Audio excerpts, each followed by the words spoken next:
नमस्कार मित्रो, Amol ACP word YouTube चॅनलमध्ये तुम्हा सर्वांचं स्वागत आहे. इथून पुढे जे सगळे व्हिडिओज होतील एसीपी एम एम सिरीजचे ते फक्त आणि फक्त मराठीमध्ये होतील या चॅनलवरती. तर आजचा आपला पहिला जो पॉइंट आहे जो आपल्याला डिस्कस करायचा आहे तो आहे SAP M M enterprise structure. Okay, तर त्याआधी आपल्याला माहिती असावं की एसएपी एम एम नेमकं आहे काय. थोडक्यात जर म्हणायला गेलं तर त्याचा लॉंग फॉर्म आहे एसएपी मटेरियल्स मॅनेजमेंट. म्हणजे काय की एखादी कंपनी असेल तर त्या कंपनीमध्ये आपल्याला सपोज मटेरियल परचेस करायचं असेल.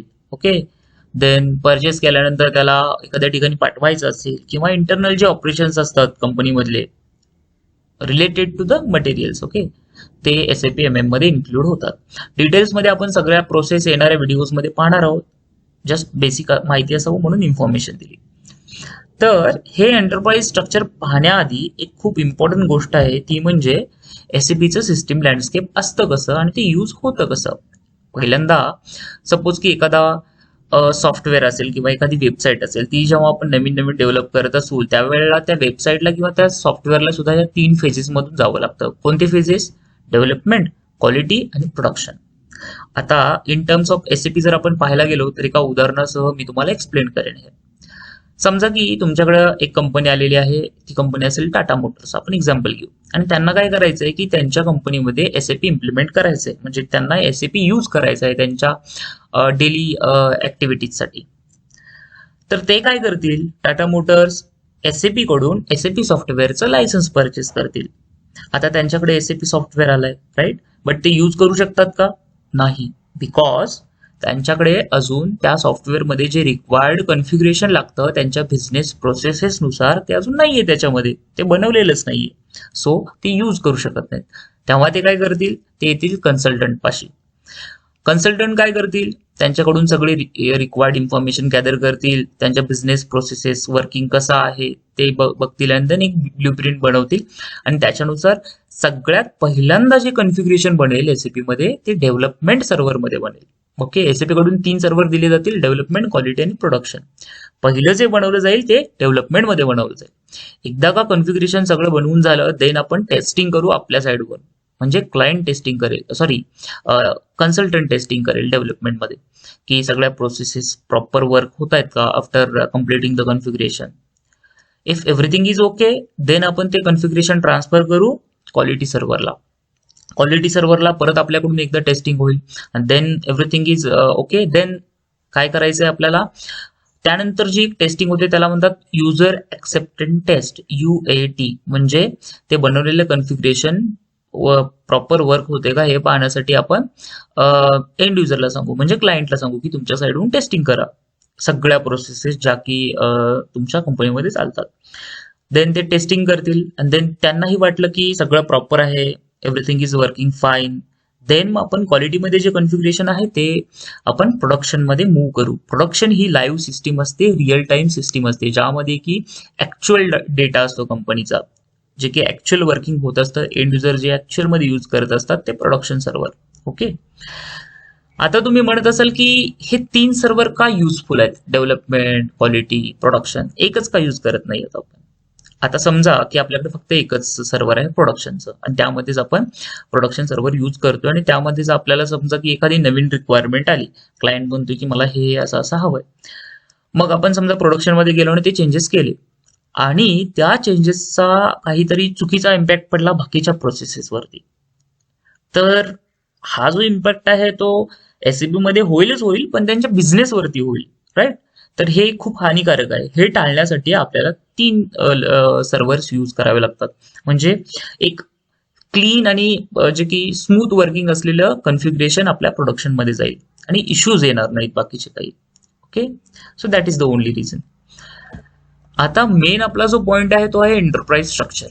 ओके, एसएपी एम एमचं एंटरप्राइज स्ट्रक्चर पाहताना आपल्याला सगळ्यात वरती जो एलिमेंट दिसतोय तो आहे क्लायंट. ओके, तर क्लायंट म्हणजे काय, हा 3 डिजिट नंबर असतो. मी नंतर तुम्हाला एसएपी मध्ये दाखवेन की हा 3 डिजिट नंबर कसा असतो, काय असतो. आता मागच्या स्लाइड मध्ये आपण पाहिले की 3 सर्व्हर असतात, तर क्लायंटचा हा 3 डिजिट जो नंबर असतो तो प्रत्येक सर्व्हरसाठी वेगवेगळा असतो. म्हणजे उदाहरणार्थ जर सांगायचं झालं तर डेव्हलपमेंट सर्व्हरसाठी असेल काहीतरी 100, ओके. देन क्वालिटी सर्व्हरसाठी असेल काहीतरी 200 आणि प्रोडक्शन सर्व्हरसाठी काहीतरी असेल 300. कंपनीच्या रिक्वायरमेंटनुसार ते नंबरिंग असू शकतं आणि ते डिफाईन करू शकतो, ओके. तर प्रत्येक क्लायंट म्हणजे जे काही कॉन्फिगरेशन असेल, जो काही डेटा असेल, तर तो त्या क्लायंटसाठीच फक्त स्पेसिफिक असेल, ओके. जेव्हा आपल्याला मूव्ह करायचं असेल तो तेव्हा तो दुसऱ्या क्लायंटमध्ये आपण मूव्ह करू शकू. हे झालं क्लायंट विषयी, ओके. देन त्याच्या खाली जो ऑर्गनायझेशनल एलिमेंट आहे तो आहे कंपनी कोड. आता हे खूप आणि खूप इम्पॉर्टंट आहे. कंपनी कोड हे ऑर्गनायझेशनल स्ट्रक्चर मधलं एक फायनान्शियल युनिट आहे.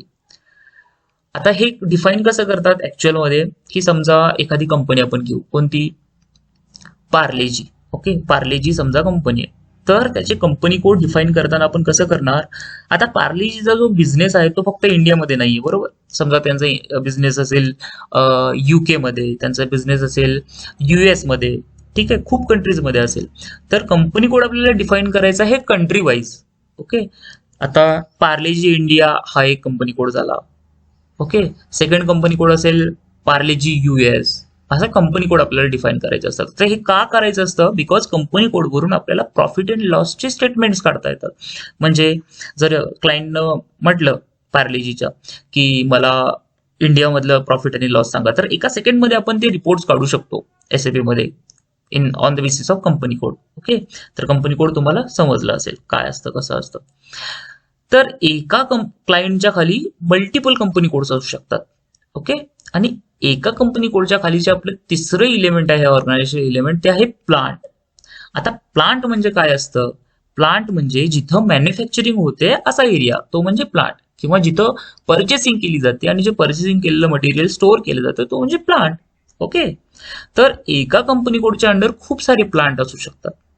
म्हणजे समजा की आपला कंपनी कोड आहे पार्लेजी इंडिया आणि त्याच्या खाली पार्लेजीचे इंडियामध्ये खूप सारे प्लांट असतील. एक असेल महाराष्ट्रामध्ये असेल, एक असेल कर्नाटकामध्ये असेल, एक असेल कुठल्या तरी दुसऱ्या ठिकाणी असेल. असे खूप सारे प्लांट आपण क्रिएट करू शकतो, ओके. तर प्लांट तर तुम्हाला समजलं. आता थर्ड आहे स्टोरेज लोकेशन. आता हे जे इलेमेंट आहे fourth element, storage location. Storage location म्हणजे काय, समजा आपण काहीतरी मटेरियल परचेस केलं, ते परचेस केलेलं मटेरियल प्लांटमध्ये कोणत्या तरी ठिकाणी आपल्याला स्टोअर करून ठेवावं लागेल आणि त्या स्टोअर केलेल्या ठिकाणाला स्पेसिफिक काहीतरी नाव द्यावं लागेल, ते म्हणजे स्टोरेज लोकेशन, ओके. म्हणजे काय, की समजा उदाहरणार्थ द्यायचं झालं तर स्टोरेज लोकेशनचे टाईप असू शकतील. रॉ मटेरियल एका ठिकाणी आपण स्टोअर करत असू, सेमी फिनिश्ड मटेरियल एका ठिकाणी आपण स्टोअर करत असू, फिनिश्ड मटेरियल एका ठिकाणी आपण स्टोअर करत असू, असे 3 स्टोरेज लोकेशन झाले, राईट. तसंच एका प्लांटच्या अंडर खूप सारे स्टोरेज लोकेशन आपण क्रिएट करू शकतो. आता दुसऱ्या साईडला आपल्याला पर्चेसिंग ऑर्गनायझेशन हे ऑर्गनायझेशनल इलेमेंट दिसेल. पर्चेसिंग ऑर्गनायझेशन म्हणजे काय, की समजा एखाद्या कंपनीचं जे पर्चेसिंग डिपार्टमेंट असतं त्याला म्हणतात पर्चेसिंग ऑर्गनायझेशन. जिथे की पर्चेसिंग ऍक्टिव्हिटी जी असते, ज्यासाठी रिस्पॉन्सिबल जे असतात, जे डिपार्टमेंट रिस्पॉन्सिबल असतं त्याला म्हणतात पर्चेसिंग ऑर्गनायझेशन. SAP मध्ये पर्चेसिंग ऑर्गनायझेशन जी आहे ती प्लांटला सुद्धा असाइन असते आणि कंपनी कोडला सुद्धा असाइन असते, ओके. मेनली सेपरेट कंपनी कोडसाठी आपण सेपरेट पर्चेसिंग ऑर्गनायझेशन ठेवतो. डिपेंड्स आपण आहे, याचे पण खूप सारे टाइप्स आहेत, ते आपण पाहू कॉन्फिगरेशनच्या वेळेला. देन आहे सर्वात शेवटचा, आता पाहूयात पर्चेसिंग ग्रुप.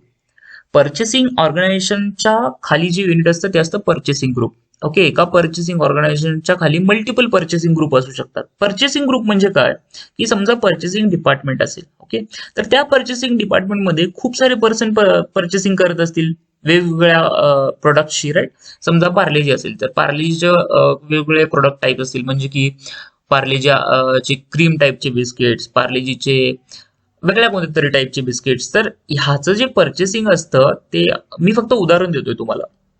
तर पर्चेसिंग यांचं जे असेल ते वेगवेगळे पर्सन्स जर करत असतील तर त्या पर्सन्सना जे परचेस करतात, ते पर्चेसिंग साठी रिस्पॉन्सिबल असतात, त्यांना आपण पर्चेसिंग ग्रुप म्हणून SAP मध्ये डिफाईन करतो, ओके. हे झालं एंटरप्राइज स्ट्रक्चर. तर आपण आता डायरेक्टली SAP सॉफ्टवेअर मध्ये हे एंटरप्राइज स्ट्रक्चर पाहून घेऊयात आणि स्वतः बनवूयात पण.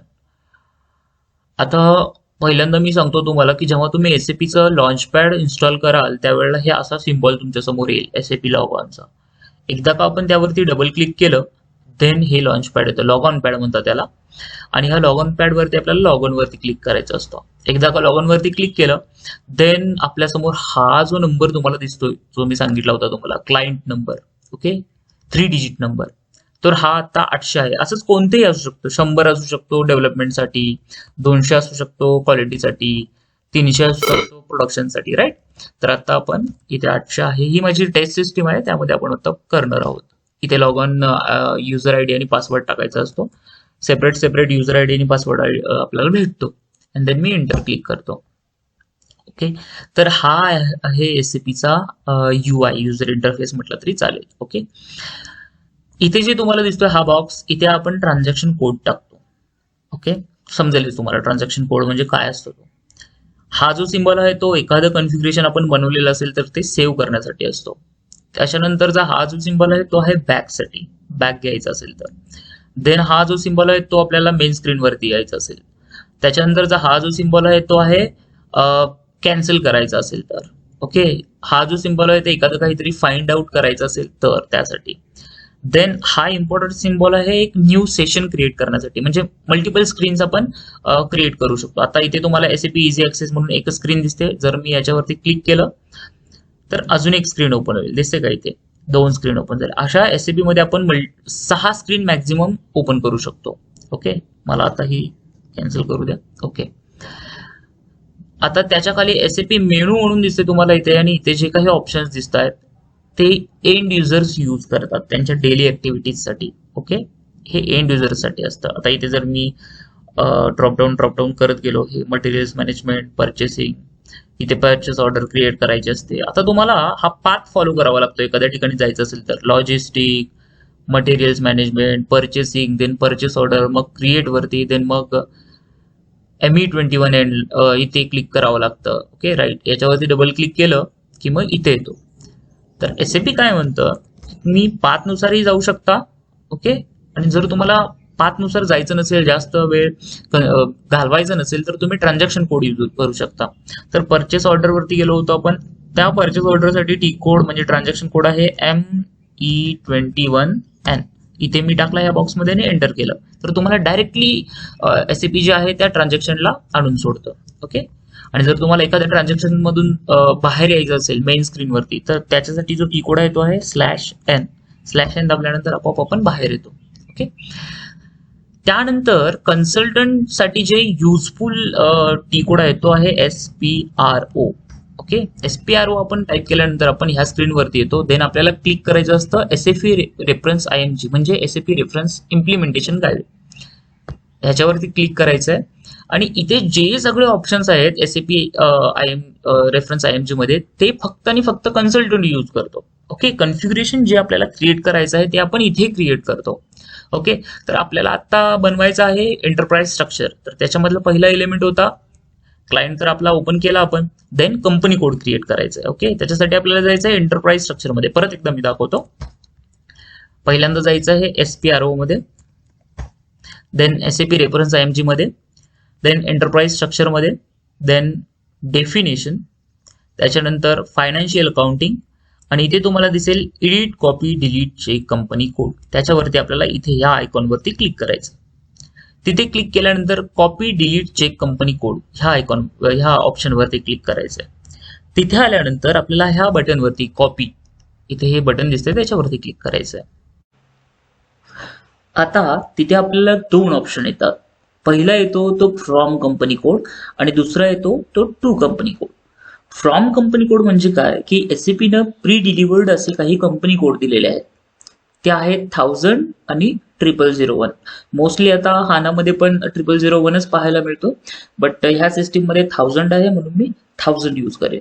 आता ते का दिलेले आहेत याच्या मागचं कारण काय की एवढी सगळी मोठी सेटिंग आहे बॅकग्राऊंडला, एखादा कंपनी कोड बनवायचा, देन सगळं कॉन्फिगरेशन परफेक्टली करायचं, तर आपला टाइम जास्त वेस्ट जातो, राईट. तर SAPनं काही प्री डिलिव्हर्ड कंपनी कोड दिले, ते जर आपण यूज करून आपला नवीन कंपनी कोड क्रिएट केला तर मोस्टली ज्या सेटिंग्स आहेत त्या कॉपी होतील आणि त्यातून आपल्याला ज्या युजफुल आहेत, चेंजेस करायचे आहेत, त्यानुसार आपण आपल्या कंपनी कोडमध्ये चेंजेस करू शकतो. तर त्यासाठी त्यांनी प्री डिलिव्हर्ड कंपनी कोड दिलेला आहे. आता मी 1000 हा pre delivered company code use करेन आणि नवीन कंपनी कोड जो मी बनवणार आहे तो आहे PL00.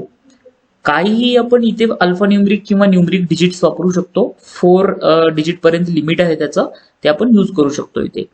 त्यानंतर एंटर वरती क्लिक करायचं आहे. त्यानंतर सिस्टीम विचारेल की do you want to copy the GL account company code data.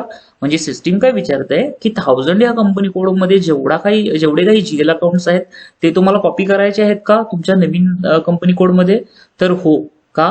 कारण फायनान्स कन्सल्टंट आहेत ते जीएल अकाउंट्स वगैरे क्रिएट करतात आणि आपण त्याच्यावरती फोकस तर करणार नाही होत, बट आपल्या टेस्टिंगसाठी जीएल अकाउंट्स आपल्याला युजफुल होतील, त्यामुळे आपण कॉपी करतोय. ओके, त्यामुळे एस वरती क्लिक करायचंय.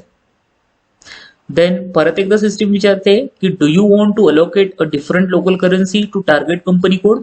म्हणजे काय की आपण ज्या कंपनी कोड मधून कॉपी करतोय, नवीन कंपनी कोड बनवतोय, त्याची करन्सीज आपल्याला नवीन कंपनी कोडला हवी आहे की दुसरी कोणती आपण त्याला असाइन करणार आहे. तर आपण जो कोणता कंपनी कोड 1000 कॉपी केलाय तो आहे जर्मनीचा. सो त्याची जी करन्सी असेल ती असेल EUR म्हणजे युरो. आणि आपल्याला इंडियन कंपनी कोड बनवायचा आहे तर त्याची करन्सी INR असेल. सो हो, आपल्याला नवीन करन्सी अलोकेट करायची आहे. सो आपण एस वरती क्लिक करायचंय. देन करन्सी इथे टाकू INR. देन एंटर, परत एकदा एंटर, परत एकदा एंटर, परत एकदा एंटर. डेटा कॉपी होतोय.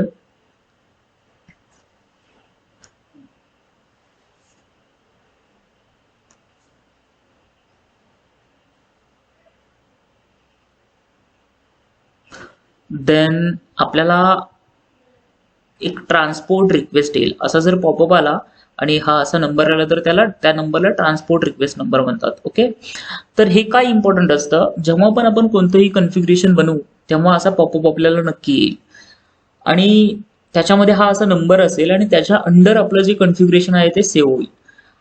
आपण प्रत्येक सिस्टीम मध्ये नवीन नवीन कन्फिग्रेशन बनवत बसणार नाही आहोत. म्हणजे डेव्हलपमेंटमध्ये एकदा कंपनी कोड वगैरे सगळं बनवा, परत क्वालिटीमध्ये बनवा, हे असं नसतं.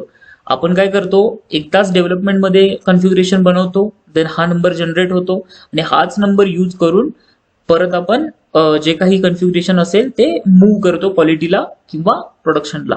ओके, तर त्यामुळे हा नंबर खूप इम्पॉर्टंट आहे. आता जर आपल्याला आपला स्वतःचा नवीन नंबर जनरेट करायचा असेल, आता हा सिस्टीमनं आपल्याला दिलेला आहे. ओके, जो आपोआप रिफ्लेक्ट झालाय. आपल्याला जर दुसरा कोणता तरी पाहिजे असेल तर काय करू आपण, इथे क्रिएटच्या आयकॉनवरती क्लिक करायचंय आणि देन इथे डिस्क्रिप्शन काहीही टाकू शकता, जसं की पार्ले इंडिया कंपनी क्रिएशन आणि देन सेव्ह वरती क्लिक करायचं. आता हा नंबर इथे आला नवीन आणि देन आपलं डिस्क्रिप्शन आलं. ओके, देन याला सेव्ह करायचं. Enter.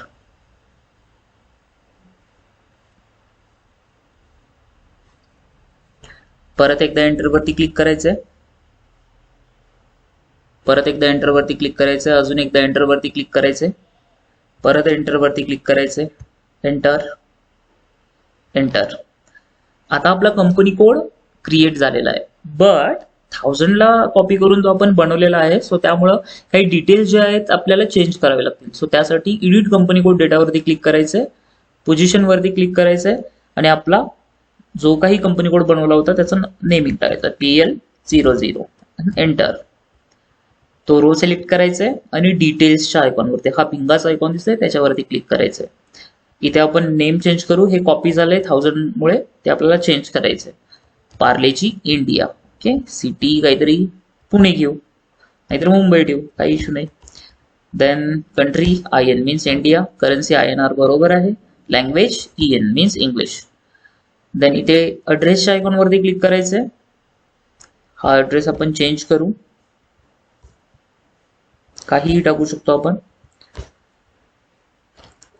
Parle G India. Okay, then Parle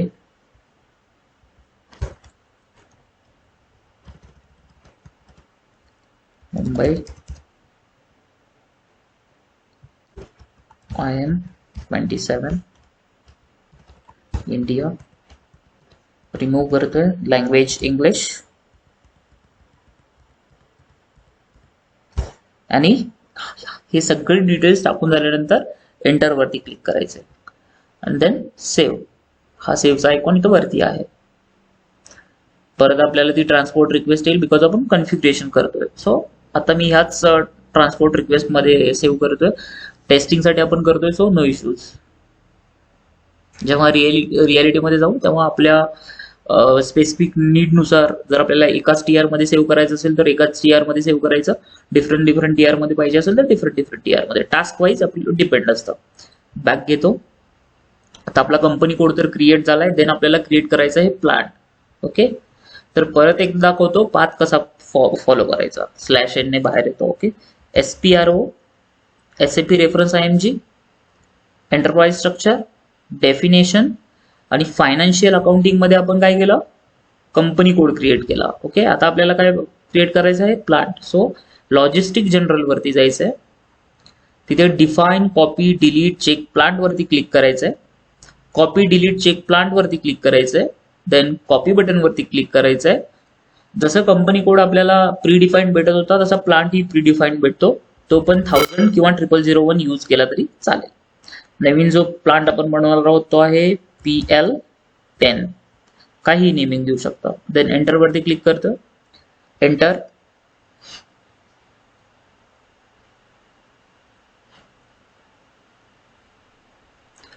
then enter.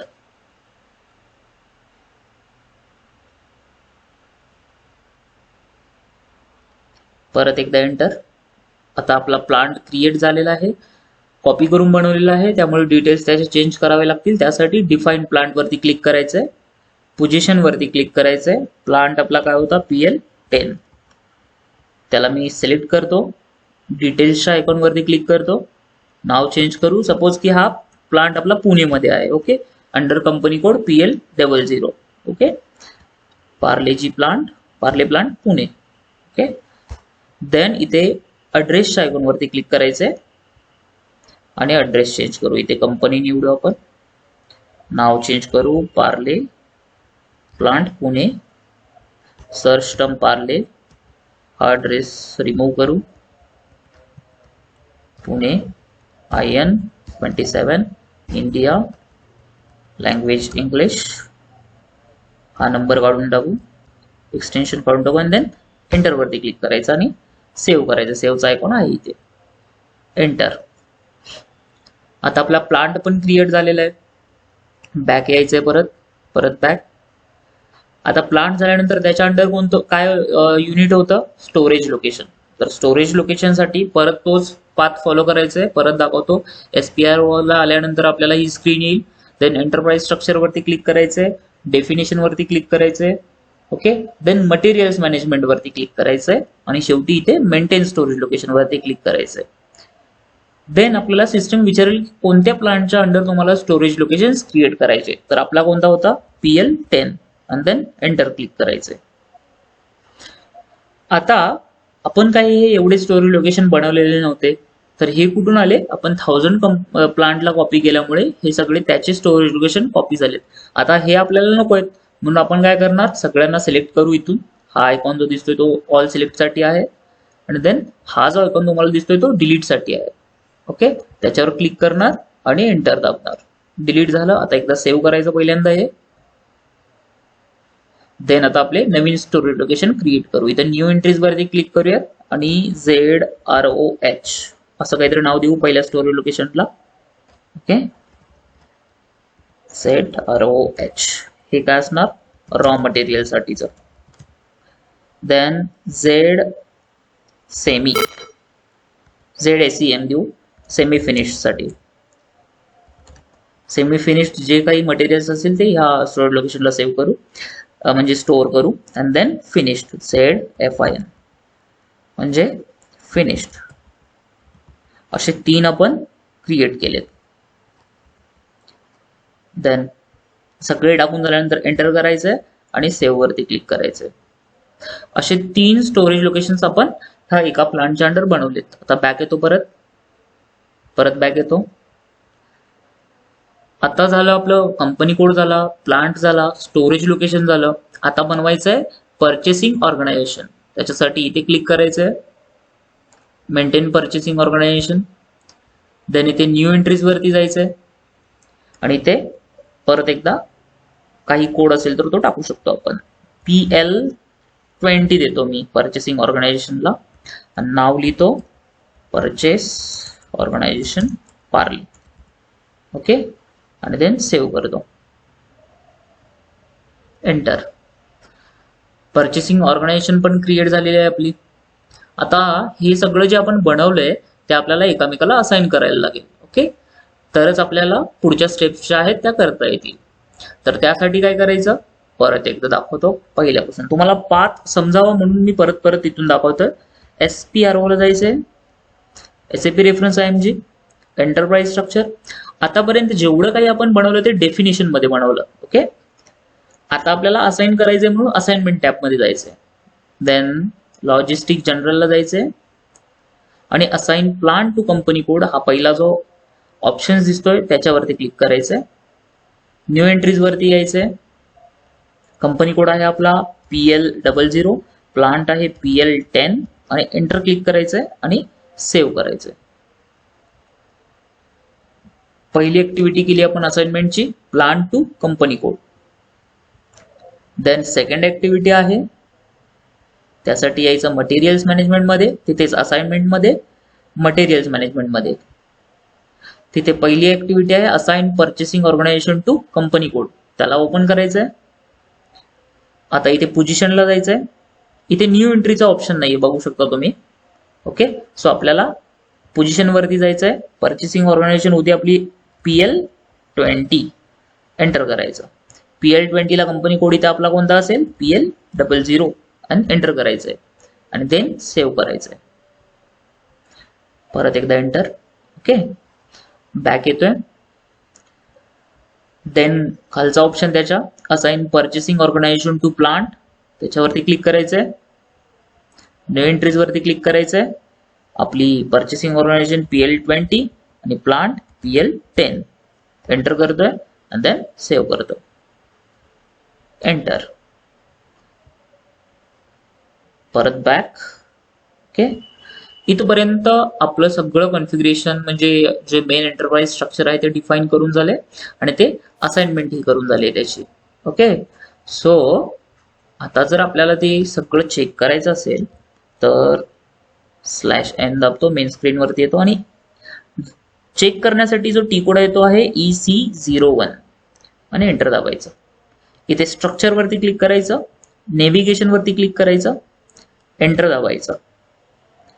Then control F दाबा किंवा फाइंडचं ऑप्शन वरती आहे तिथे पण क्लिक करू शकता आणि इथे आपला कंपनी कोड टाकायचा आहे. कोणता आहे आपला, PL00. हा आपला कंपनी कोड, याच्यावरती डबल क्लिक करायचा. तर हा आहे आपला PL00, त्याच्यावरती परत डबल क्लिक करायचंय. आता इथे आपल्याला दिसतंय PL00 च्या अंडर PL10 हा प्लांट आपला बनलेला आहे. PL20 पर्चेसिंग ऑर्गनायझेशन आहे आणि हे सगळं एकामेकाला असाइन आहे. प्लांट हा कंपनी कोडला असाइन आहे PL00 ला, पर्चेसिंग ऑर्गनायझेशन पण कंपनी कोडला असाइन आहे. तर हे होतं SAP MM चं एंटरप्राइज स्ट्रक्चर. Okay, thank you.